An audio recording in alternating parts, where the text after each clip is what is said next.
about that? Silent ring. Diba? So, pinatutaan niya para na matapos ang transaksyon o konsilyado ang sangka transaksyon. So, sa kabuhi sa mga believer na utanan, the Holy Spirit seals us.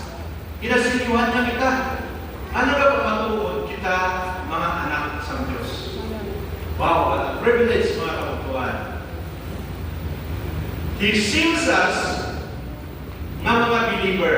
Ephesians 1:13, ang sabi niya, sa pamamagitan ni Kristo, kayo rin na nakarinig ng salita ng katotohanan, good news, ng magandang balita na nagdudulot ng kaligtasan at sumasampalataya sa Kanya ay pinagkalooban ng ipinangako Espiritu Santo bilang tatak ng pagkahirap sa inyo. So, ibig sabihin mga kapatid, intatakan na kita. May tatak na kita, makitatanan mga anak sa Diyos. What a privilege mga kabutuan. Diba? Napakabuti ng Diyos. At tayo nakakilala sa Kanya.